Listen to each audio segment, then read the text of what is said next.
Well, now to a topic that most people don't really enjoy talking about. It's preparing for the end of your life. Now, it could be one of the most difficult decisions you ever have to make, but experts say that planning ahead could lessen the confusion and emotional pain for your family members. Now, joining me right now to talk about all of this, about the advanced health care directives, is Gloria Brooks, President and CEO of Arbor Hospice. Gloria, thank you so much for joining us this morning. Thank you. Good morning. Now, I understand that less than half of Americans actually have this directive laid out.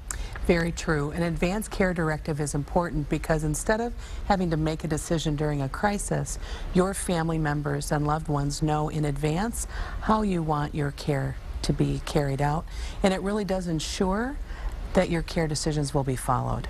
Because when it gets to be too late, sometimes those get to be very emotional for the family as well, and it's hard to do that otherwise. It is, and if you're in a scenario where you can't communicate, they may not know what you want. And so doing an advanced care directive really does allow your family to know that. We say often that it's the best gift you can give your family. Absolutely.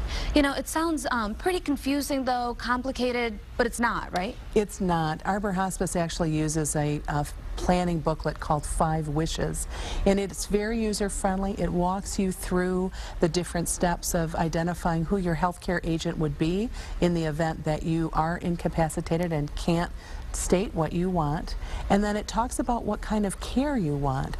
It's free.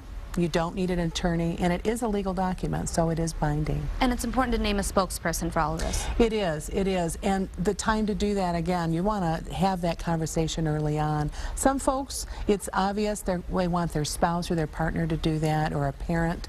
Others may want a best friend because they're concerned that it's a lot of pressure for their spouse. So figuring all that out early is really the way to go. Is there a good way to approach it in terms of that emotional conversation that you have with friends and family about this? Because it is very difficult to even just start talking about this. It is, and we often stress this isn't a one-time conversation, especially if you're doing this as an adult child with your parents.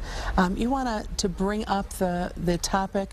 You want to ask them, have they thought about it, and take the time to go through it. Again, that 5 Wishes workbook walks you through it, and so it helps you identify. There might be some things happening in the media that you can say to your parents, hey, did you see this in the news? We should talk about this, so I know what you want if that ever happens to you. Certainly some good advice and things to start thinking about, especially on maybe this slow and cold Sunday, right? Absolutely, absolutely. Right. Gloria, thank you so much for joining us today. And of course, we'll post all this information on our website at WXYZ.com, and you can just check that out on the 7 page. Michael?